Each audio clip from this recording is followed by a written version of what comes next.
आपने बांग्लादेश के अंदर हुए अत्याचार को देखा होगा। कांग्रेस मौन।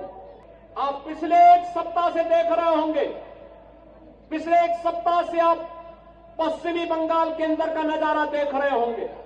पश्चिमी बंगाल के अंदर कैसे गरीबों को, दलित हिंदुओं को कैसे दंगों का शिकार बनाया जा रहा है। ममता दीदी को ये दंगाई शांति दूत दिखाई दे रहे हैं। बहनों और भाइयों, ये शांति दूत नहीं, ये दंगाई है और दंगाइयों का जवाब तो केवल डंडा हो सकता है।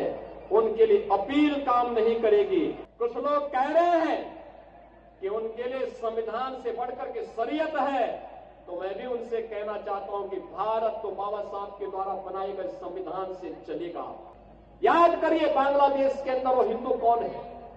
बहनों और भाइयों, ये कोई और नहीं, ये सभी दलित और गरीब हिंदू वहां पर है, वही अत्याचार का शिकार होता है।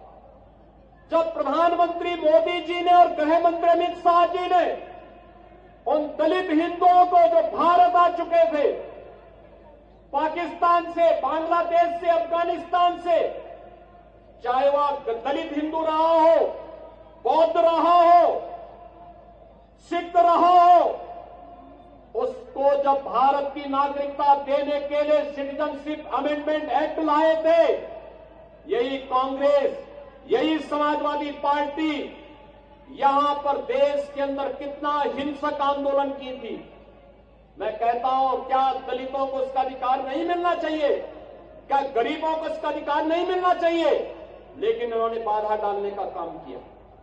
इन्होंने उस समय आंदोलन के हिंसा की, व्यापारिक प्रतिष्ठानों को जलाने का काम किया। महीनों महीनों इन्होंने व्यवस्था को तोड़ने का, उसको बिगाड़ने का काम किया था। लेकिन तब भी हम आभारी हैं प्रधानमंत्री मोदी जी के, उनके दृढ़ इच्छा शक्ति के कारण आज बांग्लादेश और पाकिस्तान से निकाले गए उन गरीब और वंचित हिंदुओं को आज भारत की नागरिकता देने का काम सिटीजनशिप अमेंडमेंट एक्ट के माध्यम से हो पा रहा है। लेकिन बहनों और भाइयों, आपने बांग्लादेश के अंदर हुए अत्याचार को देखा होगा। कांग्रेस मौन, समाजवादी पार्टी मौन, टीएमसी मौन, आरजेडी मौन, अन्य दल मौन। केवल भारतीय जनता पार्टी ने कहा था कि बांग्लादेश के हिंदुओं पे अत्याचार नहीं होना चाहिए। ये बांग्लादेश में हिंदू कौन है? बहनों और भाइयों, ये सभी दलित हिंदू है, दलित हिंदू है, ये वहां पर रह गए हैं। लगातार उनकी संख्या कम हो रही है, लेकिन चूंकि वह पीड़ित हिंदू इनका वोट बैंक नहीं है, इसलिए उसके पक्ष में लोग आवाज नहीं उठाएंगे, उसके लिए नहीं बोलेंगे।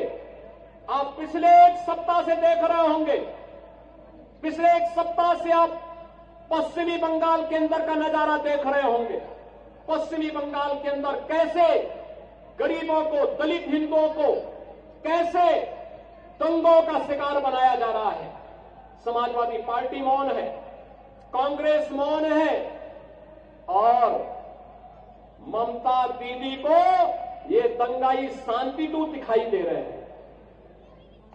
बहनों और भाइयों, ये शांति दूत नहीं, ये दंगाई है और दंगाइयों का जवाब तो केवल डंडा हो सकता है। उनके लिए अपील काम नहीं करेगी और उन दंगाइयों से सख्ती से निपटने का काम वहां पे किए जाने की आवश्यकता है, सख्ती से करने की आवश्यकता है।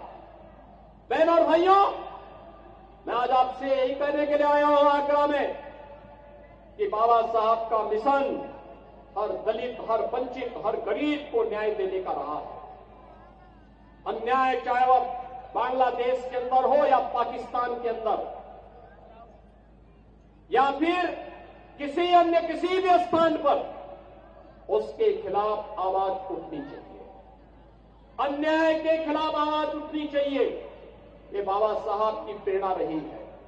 संगठित होकर के आवाज उठनी चाहिए, ये बाबा साहब की प्रेरणा रही है और उसी प्रेरणा के लिए आज आप सबका आह्वान करने के लिए मैं आपके बीच आया हूं। सरकार आपके साथ होगी, आपके सुख दुख में दो डबल इंजन की सरकार सहभागी बनेगी।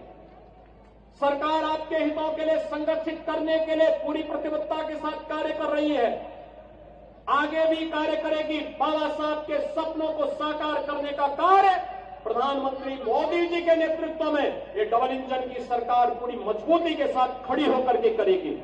और उसी को ध्यान में रख करके आज मैं कहना चाहता हूं, जो लोग कह रहे हैं कि उनके लिए, कुछ लोग कह रहे हैं कि उनके लिए संविधान से बढ़कर के शरीयत है, तो मैं भी उनसे कहना चाहता हूं कि भारत तो बाबा साहब के द्वारा बनाए गए संविधान से चलेगा। जहां शरीयत का कानून लागू होता है उनको वहां जाना चाहिए। भारत के अंदर भारत की व्यवस्था बाबा साहब के द्वारा बनाए गए संविधान से ही आगे बढ़ेगी और यह हम सबको दृढ़ भाव के साथ कार्य करना होगा। वीके न्यूज, राष्ट्र के नाम।